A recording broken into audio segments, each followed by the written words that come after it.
नमस्ते बच्चों। आज हम हिंदी का पाठ नंबर 2 नादान चिड़िया के बारे में पढ़ेंगे। इसमें जैसे चिड़िया कहा गया, नादान चिड़िया, तो चिड़िया से समझ में आता है पक्षी जो आज़ाद ख्यालात के होते हैं। आकाश में उड़ती है चिड़िया। चिड़ियों को कभी भी हमें पिंजरों में बंद करके नहीं रखना चाहिए, अपने घरों में बंद करके नहीं रखना चाहिए।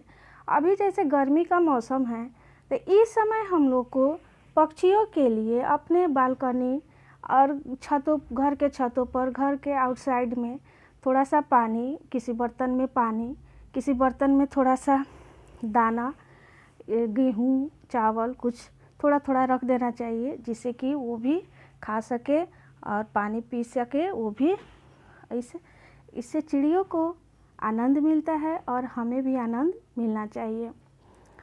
तो अब हम किताब के माध्यम से देखना चाह रहे हैं। यहाँ किताब के माध्यम से पढ़ेंगे कि ये नादान चिड़िया जो है, इस कहानी में चिड़िया के बारे में क्या बताया गया, चिड़िया क्या करती है और उसके साथ और कौन कौन है क्या, और वो सेठ, इसमें एक सेठ की चालाकी को बताया गया है कि वो सेठ कैसे चालाकी से चिड़िया को फंसाने की कोशिश करता है। ठीक है। अब जैसे यहाँ पाठ चर्चा में दिया है, पक्षियों को पिंजरे में रखना एक अपराध है। एक बार एक सेठ ने सोचा कि क्यों ना चिड़िया को पिंजरे में बंद कर लिया जाए। उसने चिड़िया को बातों में उलझाए रखा ताकि इस बीच उसका नौकर चिड़िया को पकड़ सके। सेठ की चालाकी से अनजान चिड़िया एक मुसीबत में फंसते फंसते कैसे बची, यही इस कहानी में बताया गया है। ठीक है। अब हम आगे का पढ़ते हैं। अब यहाँ से आपका पाठ शुरू होता है। जैसे बताया गया है, सेठ माधव दास ने अपनी संगमरमर की नई कोठी बनवाई। उसमें बहुत मनमोहक बगीचे लगवाया। उनको कला से बहुत प्रेम है। किनको कला से प्रेम है? तो सेठ माधव दास को। उनके पास धन की कमी नहीं है। फूल पौधे रकाबियों में लगे हैं। फव्वारों में उछलता हुआ पानी उन्हें बहुत अच्छा लगता है। समय भी उनके पास काफ़ी है।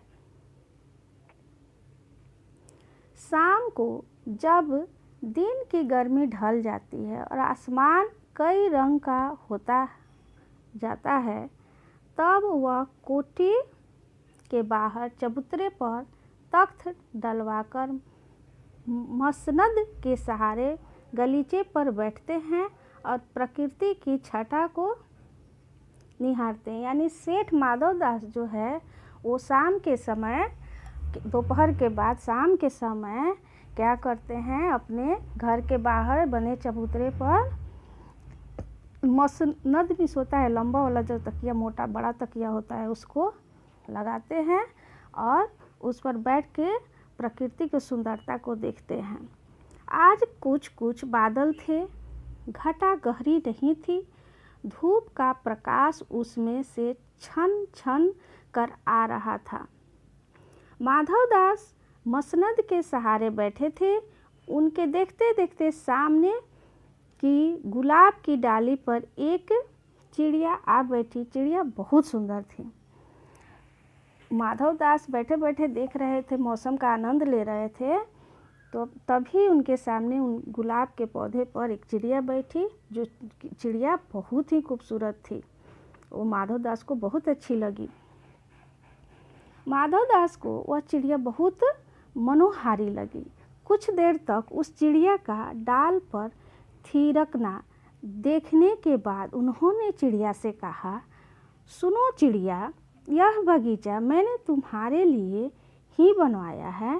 तुम बेखटके यहाँ आया करो। उस माधवदास ने चिड़िया को देखा। चिड़िया बहुत खूबसूरत थी, उनको बहुत अच्छी लगी। और चिड़िया का इधर उधर घूमना उनको बहुत ही अच्छा लगा।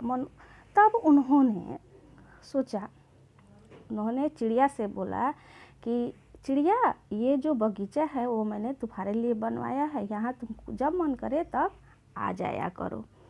ठीक है, अब हम अगले वीडियो में देखेंगे अगला कहानी कि चिड़िया किस होशियारी से निकल पाती है सेठ के हाथों से। ठीक है।